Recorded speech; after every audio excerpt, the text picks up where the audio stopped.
para a Sulipa, pimba na gorduchinha, e que gol! Quem se lembra desses bordões certamente irá se lembrar do nome de Osmar Santos, grande locutor que marcou a história das transmissões esportivas com seus famosos bordões e estilo único. O chão vai tremer, garotinho! O chão vai tremer, garotinho! O chão vai pela via. Cortou o primeiro, alugou o Bentinho, vem pra boca do gol, bateu de perna direita. E que gol!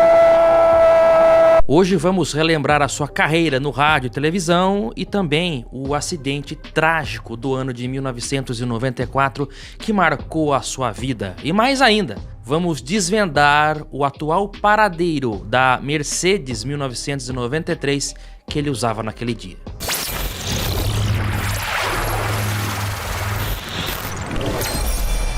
Olá amigos do canal PL, bem-vindos a este canal que traz literatura automotiva e nostalgia. Você é muito bem-vindo aqui, se inscreva no canal para ficar por dentro das novidades e novos vídeos.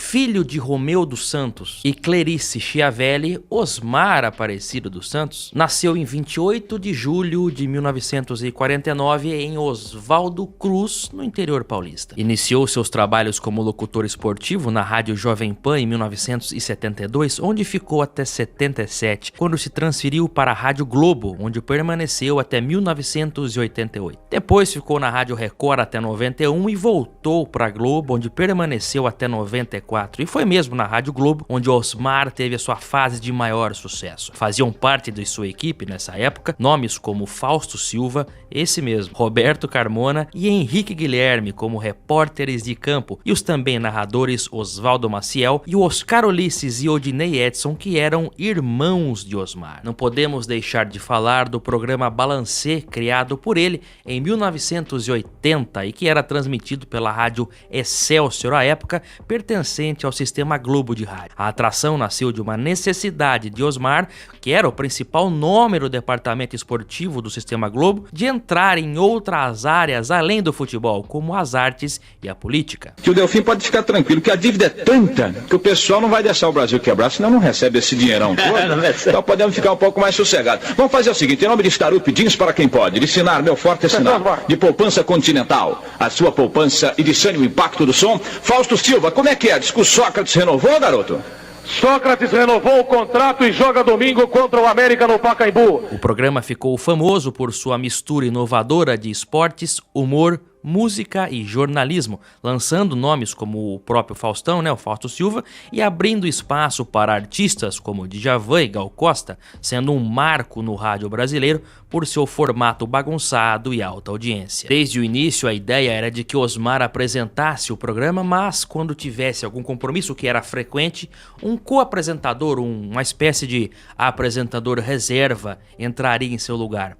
Este posto foi ocupado por Juarez Soares até 1983, quando o mesmo se transferiu para a TV Bandeirantes para apresentar o show do esporte. A partir daí, essa função ficou com um tal de Fausto Silva. Nessa época, a transmissão do programa, que era feita no estúdio da rádio, passou a ser feita num teatro, porque a quantidade de pessoas que queriam assistir ao programa era enorme. Estamos falando de um programa de rádio, não era um programa... Ainda não era, um programa transmitido na televisão, que foi o que aconteceu depois. O formato deu tão certo que foi levado então para a TV aberta, como Perdidos na Noite com o Faustão, inicialmente na TV Gazeta de São Paulo, depois na Record e a partir de 86 na Bandeirantes, onde o Fausto ficou até 88, quando foi contratado pela Globo. O Osmar Santos também vinha sendo preparado para ser apresentador na Rede Globo, Ele foi quem narrou os jogos na Copa de 86 no México. Ele foi o principal narrador de todas as partidas, Para vocês terem uma ideia, o Galvão Bueno na época ficava como locutor em segundo plano. O principal era o Osmar Santos. Quem acabou sendo contratado pela TV Globo em 89 para fazer o novo programa aos domingos foi o Fausto Silva. Na realidade, vários nomes foram testados, O nome do César Filho também foi pensado. E depois que o Gugu foi contratado e acabou voltando para o SBT em 88, Aí então quem acabou ficando com a vaga aos domingos, como todo mundo sabe, foi o Faustão. No final da década de 80, ele também migrou para o entretenimento na Rede Manchete de televisão, onde apresentou o Osmar Santos Show. Alô, garotinho, oi, gatinha. Sexta-feira o nosso encontro aqui na Rede Manchete. E nesta sexta, o encontro é com Engenheiros do Havaí, com papo sobre infertilidade com o Dr. Roger Abdel Maci. Ainda tem o som gostoso de gueto. Na parada, o eterno romântico Evaldo Gouveia pra matar saudade. Elegendo as pernas mais bonitas do Brasil, Angelina Muniz, Solange Couto, PT Marquete, Chico Dias e César Lattes, o empresário. No Espaço Novo, um trabalho interessante de Lúcio Bittencourt. E ainda um papo alegre demais com Zácaro e Ari Toledo. E o garotão Donizete. Fique comigo, fique aqui na Manchete, é sexto encontro, garotinho. Na Copa de 90, também na Manchete, ele narrou todos os jogos com comentários do Zagallo, inclusive. Entre 93 e 94, ele voltou para a Manchete para transmitir o campeonato estadual e, segundo ele mesmo, também havia projetos de um programa de auditório que, infelizmente, nunca aconteceu. Você acha que você poderia voltar a ter um programa de auditório na televisão ou só ficaria ligado à parte esportiva mesmo? Não, acho que a ideia era isso, era voltar com um programa baseado mais ou menos naquilo que eu tinha antes, mas agora não tinha ainda recurso que está vindo agora, a Manchete mais para São Paulo, então talvez, pode ser que o ano que vem. Mas a casa está precisando mais, quer dizer, a Manchete queria mais, era a cobertura do futebol mesmo. Então começamos pelo futebol e vamos ver o que rola ano que vem. Osmar estava muito bem trabalhando, né, na rádio, com projetos para televisão, até o dia 22 de dezembro de 1994. Já depois da Copa daquele ano, realmente aconteceu algo que mudaria a vida dele para sempre. Saía de Marília com destino a Birigui, onde Osmar tem uma concessionária de veículos e iria participar hoje de um almoço de confraternização com seus empregados. Osmar trafegava pela BR-153, a rodovia conhecida como Transbrasiliana, quando na altura do município de Getulina, um caminhão boiadeiro, transportador de gado, fazia uma manobra na pista. Osmar Santos tentou desviar com a sua Mercedes de placa BNG de São Paulo 3251, mas não conseguiu. Entrou na parte traseira do caminhão. Osmar Santos ficou no local na hora e o motorista do caminhão, Jarbas, se evadiu do local. Por conta do acidente, Osmar Santos sofreu um traumatismo craniano do lado esquerdo. A região atingida é responsável pelo controle da fala e causou-lhe sérias sequelas devido aos danos cerebrais, né? A principal delas foi a afasia de Broca, que afeta consideravelmente a fala. A partir desse momento, sua brilhante carreira como narrador esportivo estava encerrada. O motorista do caminhão, também um caminhão Mercedes, ano 76, fugiu do local sem prestar socorro. Ele foi pego depois e, segundo relatos da época, ele estaria embriagado. Uma patrulha da Polícia Militar, com o cabo Sidney, começou a procurar o caminhão e achou o caminhão junto com o motorista do Jarbas. Foi conduzido à delegacia de Getulina, prestou depoimentos, pagou a fiança e vai responder o processo em liberdade. Osmar, ao acordar no hospital, ele ficou uns 3 meses internado lá, né?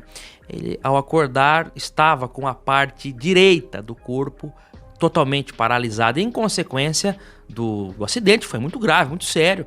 Ele foi salvo, a vida dele foi salva pelos médicos porque a chance de sobrevivência dele era considerada remota até ali na hora do acidente. E após muitas sessões de fisioterapia e também de fonoaudiologia, ele voltou a pronunciar algumas palavras, é claro que com dificuldades, além de recuperar parte de sua coordenação motora, mas jamais retornou ao microfone, né? As condições que ele ficou após o acidente, infelizmente, não permitiam mais que ele narrasse uma partida de futebol, porque mesmo com o raciocínio rápido que ele continua tendo, a parte da comunicação da fala foi diretamente afetada. Olha, não foi divulgada nenhuma informação a respeito dessa Mercedes que ele estava, uma Mercedes-Benz em ano 93, placas BNG 3251. Esse veículo não foi baixado na época. Na base de dados consta que o mesmo foi leiloado como veículo batido no dia 17 de dezembro de 2002,